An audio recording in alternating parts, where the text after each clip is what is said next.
expert on banking and money. And he said, Glenn, the president's not even going to have a say in it. It's just going to happen. And I said, what do you mean? He said, the big banks have already changed their bylaws and have already changed their agreements. Now, he explained this last night, and you have to go back and listen to it.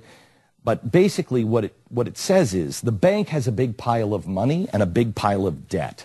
They have these derivatives, same problem we had in 2008. It's a bigger problem now. And the banks are bigger because Washington just bailed them out and made them bigger. And we never solved the problem. So they took these derivatives, these CDOs, which was the problem in the first place, made it much, much bigger. And then they changed the bylaws to where they say, we have this big pile of money, and when we have to pay, if there's a problem and there's a banking crisis, we have to pay those derivatives off first. And then if there's anything left, we will then pay the depositors. So the depositors come last. This is like bankruptcy. Who gets their money first? Who gets their money last? If you have your money in the bank, you get your money last because they are counting on the FDIC to give you your money. So the minute there's a banking crisis, they take all of the deposits out of the bank and they give it to the people that they owe money to.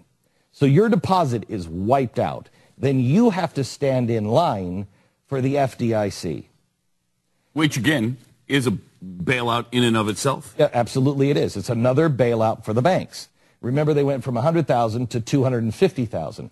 And he said that could go down if there's a huge depression. They can just, because they did it last time. They said, we're going to guarantee not 100, but 250,000.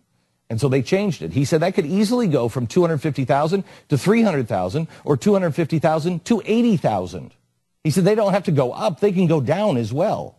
But that is all that money is going to come from money printing. He said, and here's the important part. I said, so you're going to get a haircut no matter what. And he said, oh, yeah, he said, that is a done deal, Glenn. They're already doing it in Europe. That's a done deal. That is coming. And I said, you got to get your money out of the bank, don't you think? And he said, oh, I've been saying this for over a year now. It's time to get your money out of the banks. Wow. He said, but here, and I said, the problem is you take the money out of the bank, you're going to be flagged. And he said, okay, so all right, let the banking guys or the Department of Homeland Security come and question. Are you being bribed? I took the money out of the bank because I don't trust the banks. Okay, here's the critical part. He said, you must have the receipts for the money. You must keep the banking records with the money because the government has done something else new that is unconstitutional that FreedomWorks is actually trying to stand against, and it's civil asset forfeiture. And what that means is the government can come into your house, open up your mattress where all your money is, and they could say, where'd you get this money? Well, I got my money out of the bank because I didn't trust banks. You have your receipt? Well, no, I didn't keep my receipt. How do we know that money is really yours? How do we know that wasn't a drug deal?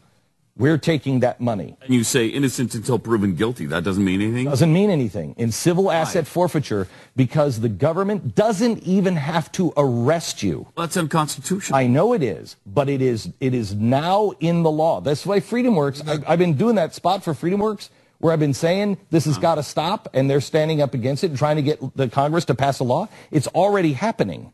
It's already happening. On this too, right? What? Our For the Record did a big piece on this too. Did they not? Yeah, last year, For the Record did it. People are coming in, like there was, For the Record, I think, did the farmer with the milk, right? They came in, and he was selling milk that wasn't homogenized, and they just took everything out of his bank account. Just took it all, and said, ill-gotten goods. And they didn't arrest him, nothing. They just took all of his money. And he was like, what? What? What I remember is the grocery store owner that they just he did business with cash, and he had this cash on hand, and they came in and said, "You've got way too much cash. It's got to be drug money. We're taking it." Yeah, and he was a grocery store guy. That was in Virginia, I think. I don't remember. Someplace down south. I don't remember. And they just took it, and it's called civil asset forfeiture. So he said it is critical that when you go to the bank, you have all of the banking statements.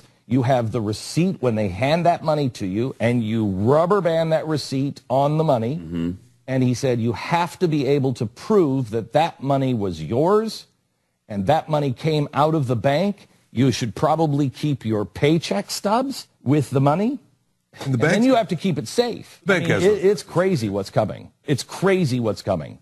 And remember, Donald Trump is for the nationalization of banks, which only makes the banks, these banks are too big.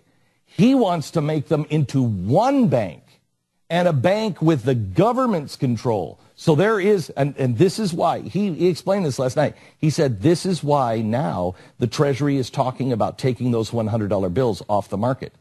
He said they want those out because they want digital use only. So I don't think you go even into the bank and you got to get it in 20s. I don't think you can get it in hundreds because they might ban the use of $100 bills. Mm. I mean, it's crazy what's happening. But if I have a $100 bill, I'll still be able to use it, right? I mean, I'm never going to have one. I'm getting to the bank today saying I want my negative 312 out right now. Okay, anyway.